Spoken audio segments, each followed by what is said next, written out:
Good morning students. आज हम ninth class की मैथ्स की वर्कशीट करेंगे, वर्कशीट नंबर 8। ये वर्कशीट 23 जुलाई के लिए शेड्यूल की गई है। आज की वर्कशीट में रेखा, रेखाखंड और किरण के बारे में समझाया गया है।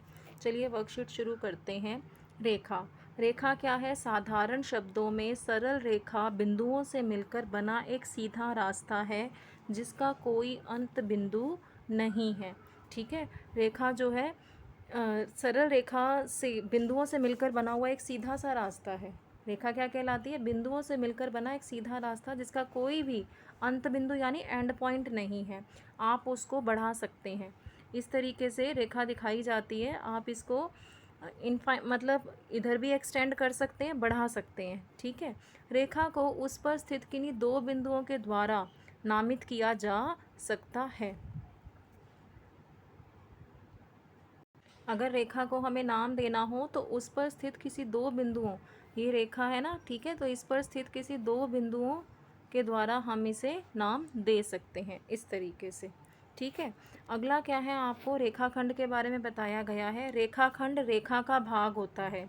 रेखाखंड जो है वो रेखा का ही भाग होता है जिसके दोनों ओर अंतः बिंदु निश्चित होते हैं। अंत बिंदु दोनों ओर निश्चित होते हैं। अगर मैं इस इधर ऐसे लगा दूंगी तो ये रेखा कहलाएगी। ठीक है, लेकिन अब ये क्या कहलाएगी? दोनों ओर अंत बिंदु निश्चित है। इधर ये वाला अंत बिंदु है, ये इधर अंत बिंदु है, ए और बी, ये निश्चित अंत बिंदु दिए हुए हैं आपको, और इसमें कोई अंत बिंदु नहीं होता। ये अंतर है दोनों के बीच में। रेखाखंड को हम माप सकते हैं फुट्टे से, स्केल से, कि ये कितना इसका माप है, कितने सेंटीमीटर है ये।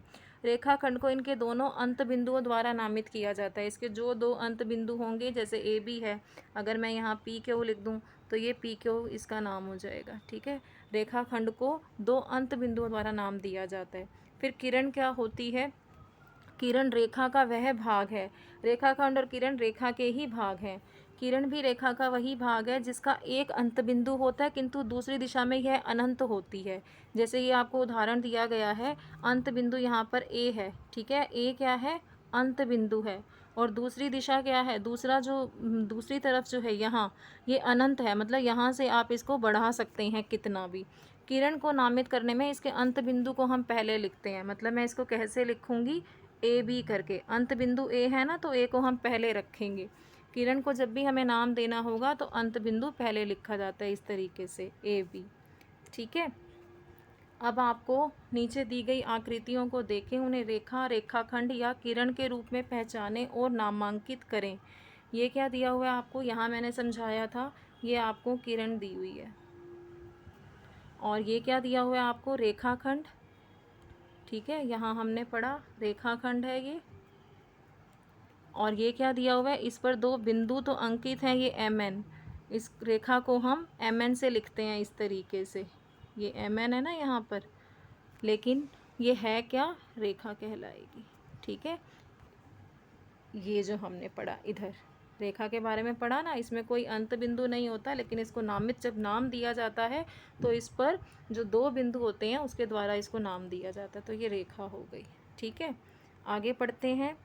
आइए अब हम कोणों और उनके कुछ गुणों की पुनरावृत्ति करें। कोणों के बारे में पढ़ते हैं।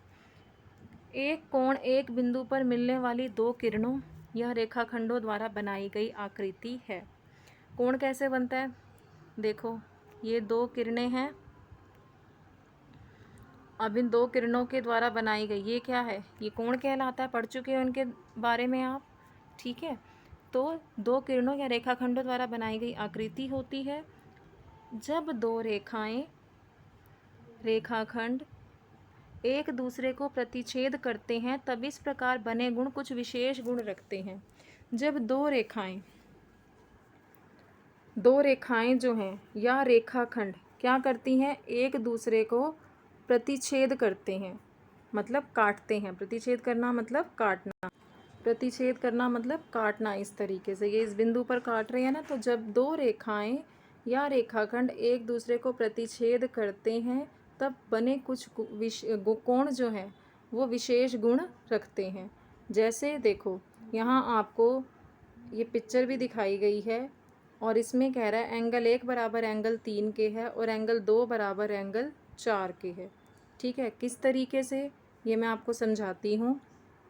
आप ये ध्यान रखेंगे, इस तरीके से ये दो रेखाएं जो हैं प्रतिच्छेद कर रही हैं, ठीक है। एक्स बन रहा है, ये इंग्लिश का एक्स, इसको याद, क्वेश्चंस को समझने का तरीका, जहाँ भी एक्स बनता है ना तो ये ध्यान रखना, ये जो आमने सामने के कोण होंगे, एक तो ये वाला हो गया इस तरीके से, ठीक है, और एक ये ऐसे वाले, इसको मैं डबल से दिखा रही हूँ आपको समझाने के लिए। इसको एंगल एक नाम दे रही हूँ, इसको दो। जैसे इसमें एक बराबर हो गया दो के, कोण एक बराबर कोण दो के, कोण के लिए हम ऐसे बनाते हैं ना लिखने के लिए, और कोण तीन बराबर हो गया कोण चार के, तो कोण तीन बराबर कोण चार के। जहाँ पर भी एक्स बनेगा इस तरीके से, तो ये जो कोण होंगे ये वाले आमने सामने के, ये कैसे होते हैं, शीर्षाभिमुख कोण। देखो ये एक्स बन रहा है इधर, इधर देखो एक्स बन रहा है इस तरीके से, ये कोण एक बराबर कोण तीन के है और कोण दो बराबर कोण चार के है, यही इन्होंने लिखा है, ये है शीर्षाभिमुख कोण। सरल रेखा युग्म कैसे बनता है, देखो ये एक रेखा बनाई मैंने, ये एक किरण है, ये यहाँ पे एक कोण ये बन रहा है और एक ये बन रहा है। अगर आप यहाँ पे डी रखते हो तो ये कैसा बनता है, स्ट्रेट एंगल बनता है, ठीक है, जिसे हम सरल रेखा युग्म बनेगा इससे। ये कोण एक हो गया, ये कोण दो हो गया। अगर आप डी रखोगे तो ये पूरा जो कोण है 180 का है। ये कौन सी भुजा कहलाती है, उभयनिष्ठ भुजा कहलाती है, ये उभयनिष्ठ भुजा है। और ये कोण आपस में कैसे कहलाते हैं, ये कोण एक और कोण दो, ये आसन्न कोण कहलाते हैं, क्योंकि इनकी ये वाली जो भुजा है, उभयनिष्ठ भुजा मतलब ये कॉमन है कोण एक के लिए। देखो कोण एक भी इससे बन रहा है इसी भुजा से, और कोण दो भी जो है उसमें भी ये भुजा शामिल है, ये वाली कॉमन हो गई साइड, तो इसे उभयनिष्ठ भुजा बोलेंगे। और जो इसके दूसरा जो कोण बनाने के लिए दूसरी भुजा होती है, वो दोनों कोणों की दोनों भुजाएं विपरीत दिशा में होती हैं, इसकी इस दिशा में है और इसकी इस दिशा में है। इस कोण की, दो कोण की दूसरी भुजा इस दिशा में है और एक कोण की दूसरी भुजा इस दिशा में है, तो ये विपरीत दिशा में होते हैं। ये दोनों आसन्न कोण है, ये सीधा एंगल बन रहा है जिसे हम सरल रेखा युग्म कहते हैं। ये कोण एक जमा कोण दो कितना बनेगा, 180 डिग्री का बनेगा। अगर मैं आपको इसमें समझाऊं तो देखो यहाँ पर ये एक सीधी रेखा हो गई, ये उभयनिष्ठ भुजा हो गई, तो कोण एक जमा चार, एक जमा चार क्या हो जाएगा, 180 डिग्री का हो जाएगा, ठीक है। इसी तरीके से अगर मैं इस रेखा को सीधा मान लूँ और ये उभयनिष्ठ भुजा हो गई, तो कोण एक जमा दो क्या हो गया, इधर भी 180 डिग्री का हो गया। फिर समझो अगर हम इसको उभयनिष्ठ भुजा मान लें और ये सीधी रेखा हो गई, तो कोण दो जमा कोण तीन कितना हो जाएगा, 180 डिग्री का। और अगर आप इसको उभयनिष्ठ भुजा मान के चलेंगे, ये सीधी रेखा है, तो तीन जमा चार क्या हो गया, ये हो गया 180 डिग्री का। इस तरह से चलते हैं ये, ठीक है। आगे पढ़ते हैं हम। जब दो समांतर रेखाओं को एक तिर्यक रेखा द्वारा प्रतिच्छेद किया जाता है, ये दो समांतर रेखाएं दे रखी हैं आपको, एल और एम।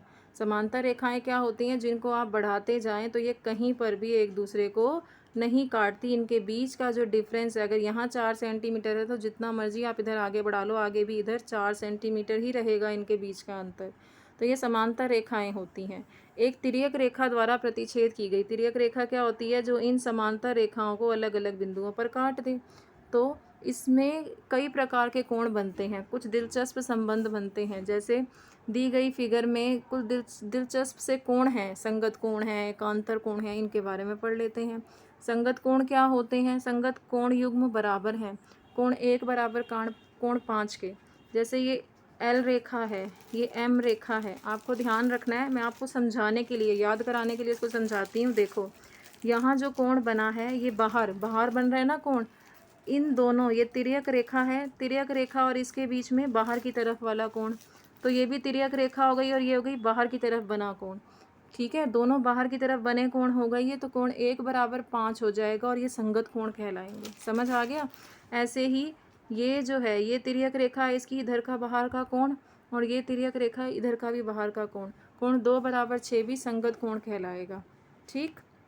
उसी के साथ आप ये करेंगे, ये तिर्यक रेखा, इसके लिए ये तिर्यक रेखा हो गई अब ऐसे, तो इधर भी नीचे वाला कोण और इधर भी ये वाला कोण 4 बराबर 8 के हो जाएगा, ठीक है। पहले हम क्या ले रहे थे, इस तरीके से ऊपर वाला कोण, अब हम क्या लेंगे, इधर वाला कोण 4 बराबर 8 के। ऐसे ही अगर यहाँ देखें तो 3 बराबर 7 के, ये संगत कोण है। पहले हमने पढ़ा 1 बराबर 5 के, 2 बराबर 6 के, ठीक है। 2 बराबर 6 के था यहाँ। और फिर हमने पढ़ा 3 बराबर 7 के, इधर भी नीचे वाला कोण, इधर भी ये, फिर इधर 4 बराबर 8 के, ये संगत कोण होते हैं। अब एकांतर कोण वह कैसे बनते हैं, देखो ये दो समांतर रेखाएं हैं, ठीक है। आप एकांतर कोण बनाने के लिए ये ध्यान रखना z बनना चाहिए, उल्टा या सीधा, ऐसे ये होते हैं एकांतर कोण, ऐसे बन रहे हो, और ये इधर z, ठीक है। अब मैं आपको समझाती हूँ अंतः एकांतर कोण, ये z बन रहा है, तो 3 बराबर 5 के अंतः एकांतर कोण हो गया, देखो, ठीक है। ये सीधा z बन रहा था। अब उल्टा z कैसे बनेगा, ये देखो, उल्टा z बनेगा इस तरीके से। तो ये 4 बराबर 6 के क्या हो गया, अंतः एकांतर कोण। बाह्य एकांतर कोण कैसे समझोगे, आपने समझा था पहले कोण 3 बराबर कोण 5 के, ठीक है। और कोण 3 किसके बराबर होता है, कोण 1 के शीर्षाभिमुख से हमने पढ़ा था। तो मैं कोण पहले सीधा z बना के देखो, 3 बराबर 5 कर लो, फिर आपने शीर्षाभिमुख से पढ़ा हुआ है 3 की जगह आप 1 लिख सकते हो, क्योंकि ये शीर्षाभिमुख कोण है। तो बाह्य एकांतर के लिए क्या करोगे, पहले लिख दिया मैंने कोण 3 बराबर कोण 5, ये तो अंतः एकांतर कोण है, बाह्य एकांतर कोण इसी से लाऊंगी। कोण 3 की जगह मैं कोण 1 लिख सकती हूँ, क्योंकि 3 बराबर 1 के शीर्षाभिमुख कोण होते हैं। और 5 की जगह मैं क्या लिख सकती हूँ, 5 बराबर 7 के होता है शीर्षाभिमुख में, x बन रहा है ना ये, और x के आमने सामने के कोण बराबर होते हैं। तो मैंने 5 की जगह 7 लिख दिया, इससे आ गए बाह्य एकांतर कोण, ठीक है। अब दूसरा पेयर कैसे निकालेंगे बाह्य एकांतर का, ये उल्टा z बन रहा था, 4 बराबर 6 के था, तो शीर्षाभिमुख से देखो 4 किसके बराबर है, 2 के, 4 की जगह 2 लिख सकती हूँ यहाँ पर, ठीक है। और 6 की जगह क्या लिख सकती हूँ, शीर्षाभिमुख से देखूँ तो 6 बराबर 8 के है, तो 6 की जगह 8 लिख सकती हूँ। तो ये बाह्य एकांतर कोण की पेयर आ गया, कोण 2 बराबर 8। यही आपको बाह्य एकांतर कोण दिए हुए हैं, 1 बराबर 7 और 2 बराबर 8। तिर्यक छेदी रेखा द्वारा एक ही कोण बने अंतः कोण युग्म समपूरक हैं। ये तिर्यक रेखा है ये वाली, ठीक है, तिर्यक छेदी रेखा है ये, इसके द्वारा एक ही वो और बने कोण, एक ही और कैसे बने हुए हैं ये देखो, ये दिखाया हुआ है आपको, ये तिर्यक रेखा है, एक ही ओर, इधर भी अंदर का कोण बना अंतः कोण, ये एक ही ओर बने हुए हैं, इसी तरफ बने हुए हैं, ठीक है, बाईं तरफ, और इधर दाईं तरफ ये वाले हैं ये। तो एक ही ओर जो बने अंतः कोण होते हैं उनका जोड़ 180 होता है। जैसे ये एक ही ओर बने कोण 3 जमा 6, कोण 3 जमा 6 180 हो गए, और ये अंदर एक ही तरफ बने कोण 4 जमा 5, ये भी क्या हो गए 180। इसके लिए क्या लिखते हैं, तिर्यक छेदी रेखा द्वारा एक ही ओर बने अंतः कोण समपूरक होते हैं। समपूरक जिनका जोड़ 180 हो वो समपूरक अंतः कोण युग्म है। आगे आपको दिया हुआ है समपूरक मतलब ही जिनके जोड़ जो है वो 180 आ रहा हो। दी गई फिगर में L पैरेलल है M के, L ऐसे पैरेलल का साइन लगता है, L पैरेलल है M के, ठीक है।